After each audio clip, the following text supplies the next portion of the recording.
नमस्कार, मैं हूं संतोष पाठक और आप लोग देखना शुरू कर चुके हैं युग चरण यूट्यूब प्लेटफॉर्म। 24 घंटे बाद एक बड़ा ऐलान होने जा रहा है। 24 घंटे बाद एक इतना बड़ा ऐलान होने वाला है जो आने वाले दिनों में इस देश की राजनीति की दशा और दिशा को बदल सकता है। सबकी निगाहें इस बात पर टिकी हुई है कि 24 घंटे बाद जो बड़ा ऐलान होगा वो एक बार फिर से खेला कर देगा या इस बार हमेशा हमेशा के लिए बदल जाएगी इस देश के सबसे महत्वपूर्ण राज्य बिहार की राजनीति। और बिहार की राजनीति जब जब बदलती है, बिहार की राजनीति जब जब नई अंगड़ाई लेती हुई नजर आती है, तब तब इस देश की राजनीति भी उसी के हिसाब से घूमती हुई और बदलती हुई नजर आती है। तो युग चरण के इस यूट्यूब प्लेटफॉर्म पर मैं आपके सामने जो खबर लाया हूं और 24 घंटे बाद जिस बड़े ऐलान की आशंका सबको सता रही है और 24 घंटे बाद जिस बड़े राजनीतिक तूफान के आने की आशंका सबको सता रही है, उस राजनीतिक तूफान, उस राजनीतिक खतरे के एक एक तथ्यों से इस स्टोरी में मैं आपको रूबरू कराऊंगा। सही क्या है, गलत क्या है, क्या होने वाला है, इसका फैसला तो आप करेंगे और कमेंट करके आप हमें जरूर बताइएगा कि आपका खुद क्या मानना है, क्या होने जा रहा है 24 घंटे बाद। लेकिन इस बड़ी स्टोरी की शुरुआत करने से पहले आपसे एक अपील, आपसे एक आग्रह करना चाहूंगा। अगर आपने अभी तक इस YouTube मंच को सब्सक्राइब नहीं किया है तो आगे बढ़िए, युग चरण YouTube प्लेटफॉर्म को सब्सक्राइब कीजिए। और ये कहने की जरूरत नहीं है कि वीडियो जरूर देखिए, बात समझनी हो तो पूरा देखिए, आखिर तक देखिए और पसंद आ जाए तो लाइक जरूर कर दिया कीजिए। कमेंट करके हमें अपने विचारों से अवगत जरूर कराइए। और अब आते हैं आज की बड़ी स्टोरी पर। आज 29 मार्च है, 29 मार्च 2026 और 24 घंटे बाद 30 मार्च 2026 की तारीख आएगी। आप ये सोच रहे होंगे कि मैं तारीखों के जाल में आपको क्यों उलझा रहा हूं। दरअसल तारीखों के इस जाल में इस देश की राजनीति उलझ गई है। 24 घंटे बाद सबको इंतजार है कि बिहार में एक बड़े राजनीतिक अध्याय का समापन होगा या नहीं होगा। बिहार के मुख्यमंत्री नीतीश कुमार इस्तीफा देंगे या नहीं देंगे, या फिर एक बार फिर से वो राजनीतिक रूप से पलटने का खेला कर देंगे। और इस बार नीतीश पलटे तो कैसे बदल जाएगी बिहार की राजनीति, क्या करेंगे देश के प्रधानमंत्री नरेंद्र मोदी और क्या करेंगे देश के गृह मंत्री अमित शाह और क्या करेगा पूरा का पूरा भाजपा का संगठन और राष्ट्रीय स्वयंसेवक संघ। अब सवाल ये उठ रहा है कि 30 मार्च की तारीख अहम क्यों है, 30 मार्च को ही ये तय क्यों कैसे होने वाला है कि नीतीश कुमार इस्तीफा देंगे या नहीं देंगे, और 30 मार्च के बाद ही किस तरह से बिहार की राजनीति या दूसरे शब्दों में कहूं तो भारत की राजनीति भी बदलते हुए नजर आएगी। वो इसलिए कि 14 दिन पूरे हो रहे हैं। राज्यसभा के चुनाव का नतीजा 16 मार्च को आया था और 30 मार्च को 14 दिन पूरे हो रहे हैं। भारत के संविधान के मुताबिक कोई व्यक्ति 14 दिन से ज्यादा लगातार दो सदन का सदस्य नहीं रह सकता। नीतीश कुमार बिहार विधान परिषद के सदस्य हैं और राज्यसभा के सांसद के तौर पर निर्वाचित हो चुके हैं। तो 30 मार्च को ही उनको फैसला करना है कि वो राज्यसभा सांसद बनेंगे या फिर बिहार विधान परिषद के सदस्य बने रहेंगे। गौर कीजिएगा मेरी एक एक बात पर, अभी मैं बिहार के मुख्यमंत्री के पद तक नहीं पहुंचा, उस पर आगे आऊंगा। लेकिन ये 14 दिन की बाध्यता के बाद और किस तरह से पिछले 48 घंटों में बिहार में एनडीए गठबंधन की राजनीति लगातार बदलती हुई नजर आ रही है, अलग अलग तरीकों से बदलती हुई नजर आ रही है। एक तरफ जहां परसों देश के प्रधानमंत्री नरेंद्र मोदी तमाम राज्यों के मुख्यमंत्रियों के साथ ईरान संकट पर वीडियो कॉन्फ्रेंसिंग के जरिए बैठक करने की तैयारी कर रहे थे, ठीक उसी समय भारतीय जनता पार्टी के नए नवेले राष्ट्रीय अध्यक्ष जो कि बिहार की धरती से आते हैं, नितिन नवीन पटना में रामनवमी पर आयोजित एक कार्यक्रम में मंच पर बिहार के मुख्यमंत्री नीतीश कुमार के साथ विराजमान थे। उस मंच पर पहली बार नीतीश कुमार ने अपने बेटे को भी जगह दी थी, यानी नीतीश कुमार और उनके बेटे निशांत कुमार, भारतीय जनता पार्टी के राष्ट्रीय अध्यक्ष नितिन नवीन और मुख्यमंत्री पद के रेस में सबसे आगे माने जाने वाले मैं कह रहा हूं सम्राट चौधरी भी नजर आ रहे थे। और ऐसा लग रहा था कि नीतीश कुमार एक बड़ा राजनीतिक संदेश देते हुए नजर आ रहे हैं। बीजेपी की पूरी कोशिश है, वो तमाम नेताओं के बयान दिलवा रहे हैं, यहां तक कि विधानसभा स्पीकर से भी बयान दिलवा दिया। और जब फिर भी बात बनती हुई, सुलझती हुई नजर नहीं आई। तो नीतीश की सरकार में लंबे समय तक मंत्री रहे भारतीय जनता पार्टी के दिग्गज नेता, जो राज्यपाल बना दिए गए हैं नंदकिशोर यादव, वो भी कल मुख्यमंत्री आवास एक अन्य मार्ग पर उन्होंने नीतीश कुमार से मुलाकात की। और इस बीच कुछ दिन पहले बिहार में नए नवेले राज्यपाल नियुक्त किए गए व्यक्ति भी दिल्ली आए और देश के गृह मंत्री अमित शाह से मुलाकात की। इन तमाम लोगों का एक तरह से प्रेशर, एक तरह से दबाव डालने की पॉलिटिक्स है कि नीतीश कुमार कम से कम बिहार विधान परिषद से इस्तीफा तो दे दे। बिहार में अपना मुख्यमंत्री बनाने का जो सपना था भारतीय जनता पार्टी का, ये सपना है, उसको साकार करने के लिए बीजेपी ने त्रिस्तरीय नीति बनाई थी। सबसे पहला कि नीतीश कुमार को राज्यसभा जाने के लिए मना लिया जाए, उनका राज्यसभा उम्मीदवारी का पर्चा भरवा लिया जाए। तो उनके अकाउंट से एक पोस्ट करवाया गया, अमित शाह खुद गए, राज्यसभा का उनका पर्चा भरवाया।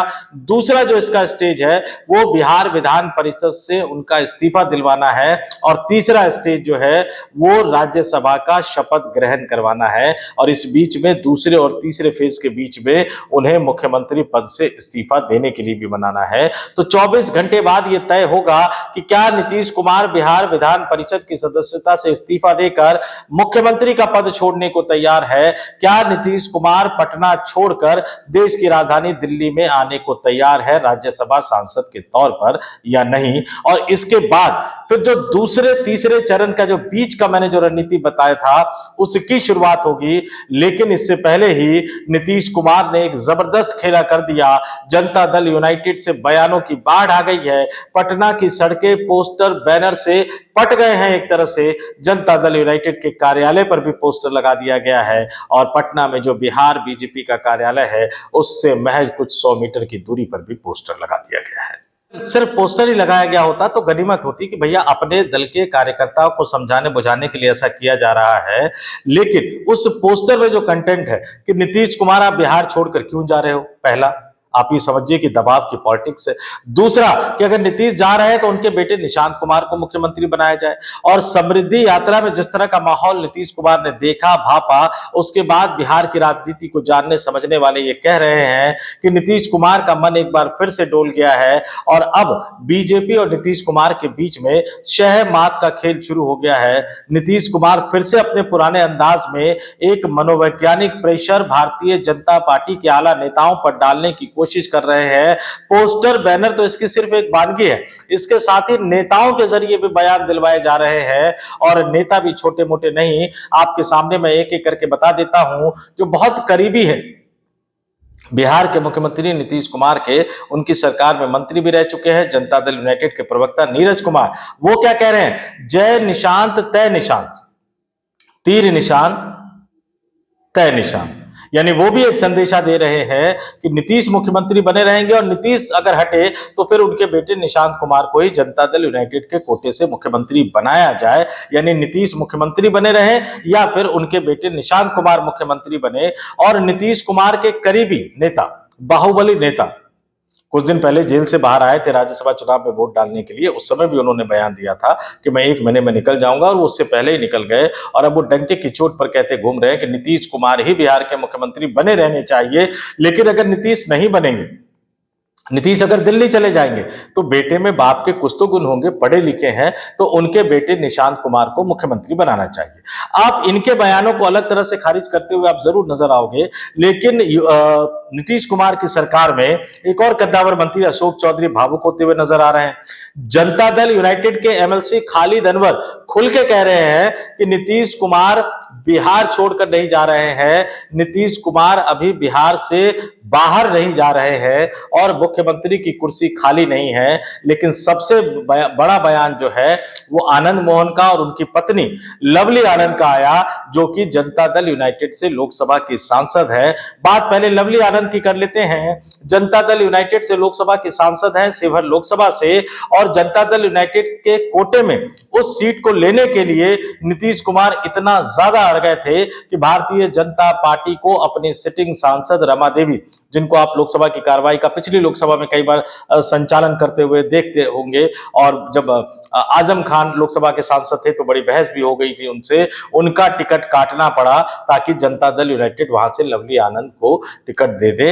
लवली आनंद ने सीधे सीधे ये कह दिया है कि नीतीश कुमार का जाना ठीक नहीं है, उन्हें बिहार में बने रहना चाहिए और अगर वो जाते भी है तो निशांत कुमार को बड़ी जिम्मेदारी देनी चाहिए, यानी नीतीश कुमार के बेटे को बड़ी जिम्मेदारी देनी चाहिए। और उनके पति आनंद मोहन, जो बाहुबली जमाने के नेता माने जाते थे, लालू यादव से जिन्होंने कड़ी टक्कर ली थी और सवर्ण जातियों के बड़े नेता बनकर उभरे थे, वो तो खुलकर कह रहे हैं कि भैया जिनकी मुखिया बनने की औकात नहीं है वो बिहार के नागरिक का भविष्य, बिहार का भविष्य लिख रहे हैं। और वो कह रहे हैं कि नीतीश कुमार के बिहार के मुख्यमंत्री पद से हटने से सीधा फायदा राष्ट्रीय जनता दल को होगा, लालू यादव और तेजस्वी यादव को होगा और इसका नुकसान भारतीय जनता पार्टी को भी होगा। तो सिर्फ पोस्टर बैनर के जरिए राजनीति नहीं करी जा रही है, बल्कि नेताओं के बयानों के जरिए भी भारतीय जनता पार्टी के आलाकमान को यह संदेशा देने की कोशिश की जा रही है कि नीतीश नहीं तो निशांत, यानी या तो नीतीश कुमार को मुख्यमंत्री बने रहने दीजिए,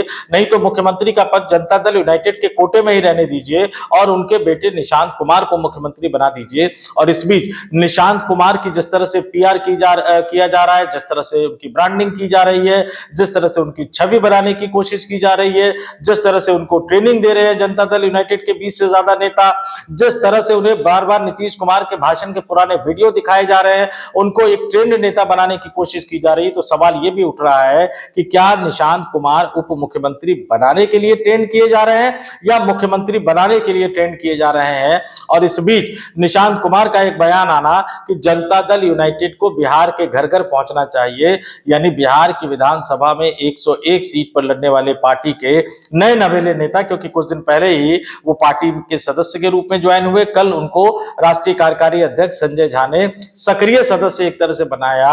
वो नेता कह रहे हैं कि हमें बिहार की सभी 243 विधानसभा सीटों पर घर घर जाना होगा। इन तमाम बयानों को जब आप एक कड़ी दर कड़ी जोड़ते हुए नजर आते हैं तो समझ में आता है कि नीतीश कुमार एक बड़ा राजनीतिक संदेशा देने की कोशिश कर रहे हैं, एक वो बड़ा राजनीतिक गुल खिलाने की कोशिश कर रहे हैं, एक बड़ा राजनीतिक उलटफेर करने का वो पूरा संदेशा देते हुए नजर आ रहे हैं। बिहार के नंबर गणित के, जिस नंबर गणित के आगे नीतीश कुमार झुकते हुए नजर आ रहे थे, अब वही नंबर गणित उनको एक बहुत बड़ी ताकत देता हुआ नजर आ रहा है। क्योंकि राज्यसभा के चुनाव में राष्ट्रीय जनता दल भले ही हार गया हो, लेकिन ओवैसी की पार्टी के 5 विधायकों का समर्थन लेकर उसने साबित कर दिया कि अगर संकट का समय आया तो ओवैसी साहब की पार्टी के 5 विधायक विपक्षी गठबंधन के साथ खड़े रहेंगे, यानी बीजेपी के विरोध में बनने वाली सरकार के साथ खड़े रहेंगे।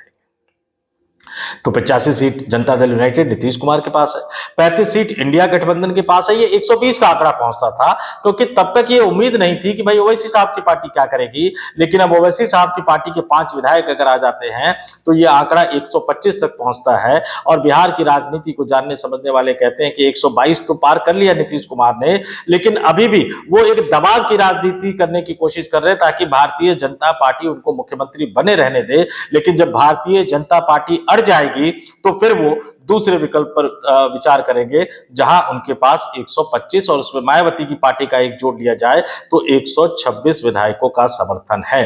क्या करेंगे नीतीश कुमार, कैसे करेंगे नीतीश कुमार, आगे कैसे बढ़ेंगे नीतीश कुमार और कैसे बदलेगी बिहार की राजनीति, वो पलटेंगे या बिहार की राजनीति में नीतीश कुमार नाम के एक अध्याय का अंत हो जाएगा, क्या होगा, इन तमाम चीजों का खुलासा या इन तमाम चीजों के बारे में 24 घंटे बाद ही पता लगेगा, जब नीतीश कुमार अपने अगले कदम का ऐलान नहीं करेंगे, घोषणा नहीं करेंगे। वो तो उनके एक्शन से पता लग जाएगा वो एमएलसी के पद से इस्तीफा देते हैं या नहीं देते हैं। दे देंगे तो लगेगा कि हाँ भाई मामला सुलझ की तरफ बढ़ रहा है, सुलझने की तरफ बढ़ रहा है, और नहीं देंगे तो बिहार में एक बड़े राजनीतिक खेले का इससे बड़ा कोई संकेत फिलहाल आज की तारीख में नहीं हो सकता है। आपका क्या मानना है कमेंट करके जरूर बताइएगा। जाते जाते फिर आपसे अपील आग्रह करूंगा, वीडियो पसंद आया हो तो लाइक कर दीजिएगा, शेयर कर दीजिएगा, 2-4 लोगों तक जरूर पहुंचा दीजिएगा। और जैसा कि मैंने पहले अपील की, कमेंट करके हमें अपने विचारों से अवगत जरूर कराइएगा।